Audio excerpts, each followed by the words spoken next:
Bueno, la preocupación sobre el medio ambiente no es algo nuevo. Quizá su enfoque y sobre todo su popularización es lo que ha cambiado.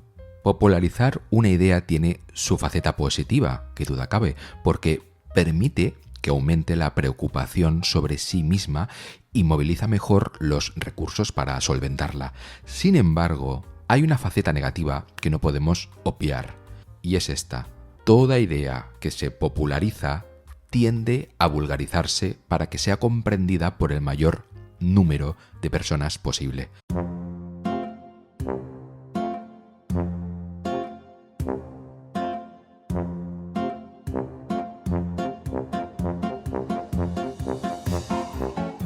Y paralelamente tienen lugar otras fuerzas nocivas.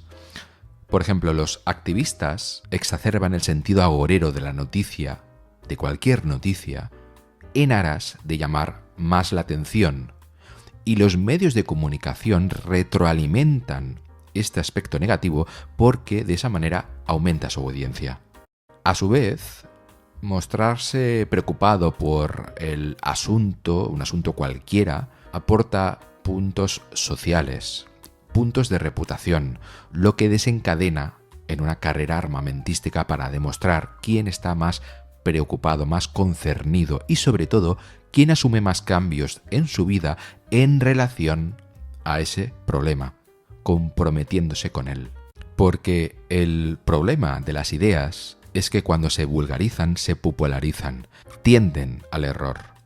Basta con leer lo que opinaba Carl Sagan sobre una de estas ideas populares actuales, en este caso el cambio climático, el desastre medioambiental, para descubrir cómo han cambiado las cosas en solo 25 años. Pero antes vamos a explicar una cosa, vamos a afirmar algo que seguramente os resultará de todo punto contraintuitivo. La madre naturaleza no existe.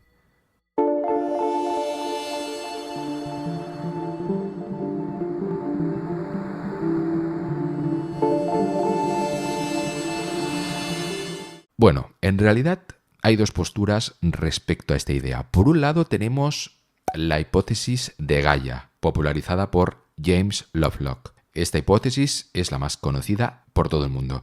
Defiende básicamente que la biosfera resulta ser un sistema único, en el que la vida mantiene y fomenta las dinámicas biogeosféricas que le ayudan a sobrevivir mediante procesos que inducen a que el planeta, pues sea habitable para la vida, ¿no? Vamos, una especie de sofisticación científica de la Pachamama, la madre tierra de las culturas precolombinas, entre otras muchas. En contraposición a esta visión bondadosa de la biosfera, está la llamada hipótesis de Medea, popularizada por Peter Ward.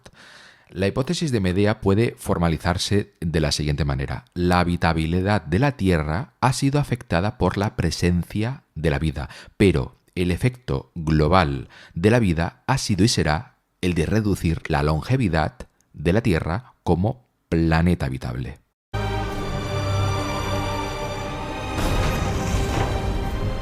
La vida en la Tierra se encuentra en un frágil balance en el que los seres vivos que la habitan tienden más bien a estropear las cosas que a mantener ese equilibrio.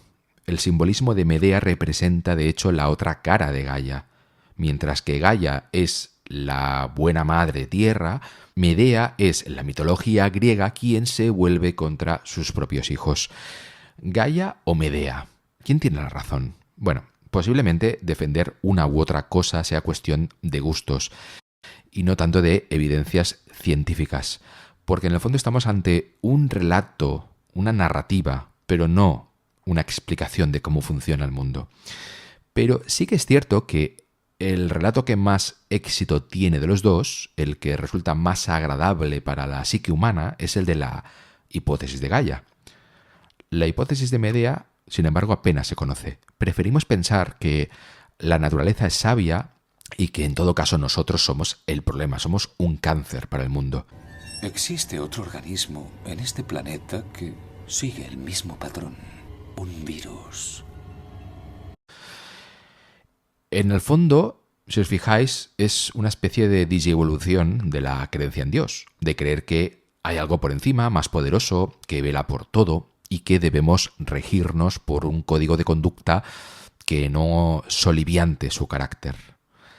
La idea más indigesta para el ser humano es que no hay nadie al volante, que todo es azaroso, que en realidad la vida es una anomalía, o que la naturaleza solo es un resultado anecdótico y que no tiene ningún fin en sí mismo. Esta idea no nos gusta porque no tiene el aspecto de un cuento, de una fábula, de una religión. Y por eso aquí, en Baker Café, nos gusta.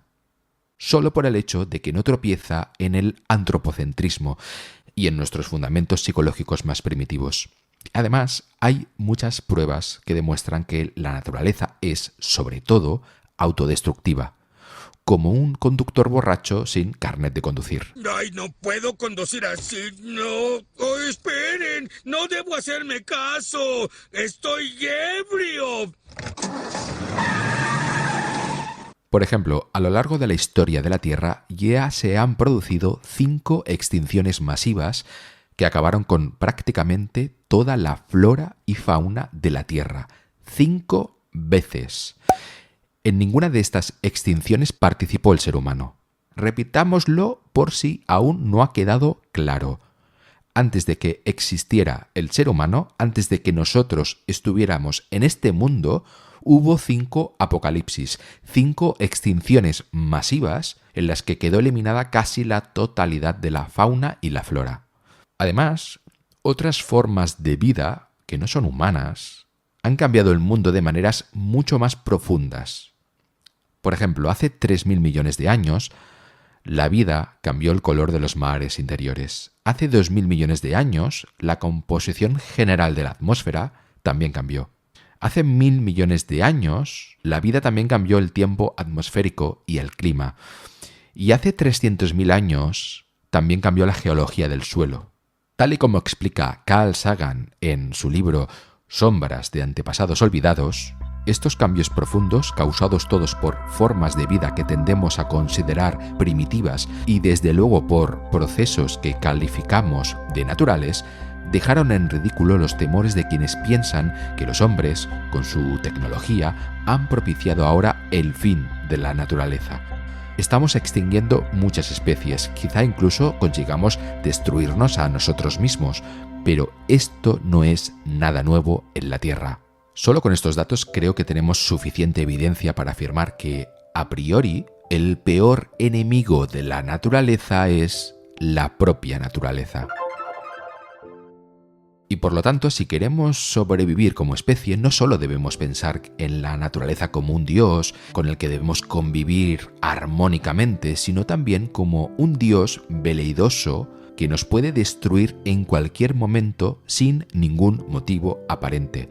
Así que parte de nuestro propósito como especie pasa también por el de diseñar tecnologías que controlen estos caprichos autodestructivos del mundo. Y así tal vez, y solo tal vez, saldremos vivos. Por eso hace falta el activismo, sí, pero no tanto el activismo que considera la madre naturaleza su nueva deidad, no tanto el ecologismo hippie que abraza árboles. Hace falta ecología, pero ecología científica, ecología ilustrada. Hace falta información, pero no alarmismos para ganar audiencia. Y sobre todo, hace falta humildad. El medio ambiente está sujeto a muchas variables, a muchísimas variables, y cada acto despliega una miríada de consecuencias inesperadas. No se trata solo de contaminar menos, dado que cada vez somos más millones de personas en el mundo y no parece que la cifra vaya a detenerse a corto plazo. No se trata de atrasar unos años el problema mediante competiciones sobre quién es menos contaminante, como prohibir botellas de agua de plástico en un aeropuerto cuando cada vuelo equivale a unas 100.000 botellas de agua de plástico. Porque básicamente hay dos formas relevantes de evitar que el medio ambiente se vaya al carajo. Una, dejar de tener hijos, dejar de reproducirnos descontroladamente. Y esto, parece bastante difícil de conseguir, al menos a corto plazo. Y además, nada nos garantiza que la naturaleza no cambie y resulte amenazante igualmente, tengamos o no tengamos esos hijos. La otra forma que podemos actuar frente a esto me parece mucho más inteligente. Mucho más inteligente, que no significa que vaya a funcionar, pero al menos parece mucho más lógica. Esta forma es continuar teniendo hijos, que cada vez haya más cerebros en el mundo y que esos cerebros usen su inteligencia, su imaginación y su creatividad para encontrar formas cada vez más innovadoras de vivir en una naturaleza cambiante y peligrosa. Cerebros que, en suma, desarrollen tecnologías que nos permitan encontrar otros recursos o multiplicar la eficiencia de los recursos que ya tenemos, accediendo así a más calorías, más kilómetros, más lúmenes, más kilovatios, más bits y quizá, algún día, otras fronteras más allá de nuestro propio y veleidoso planeta Medea. En fin, lamentablemente ahora ya no tenemos a Carl Sagan para que nos siga iluminando el camino. Tenemos en contraposición a Greta Thunberg. Crucemos los dedos para que la moda y el postureo pase rápido. Hasta la próxima.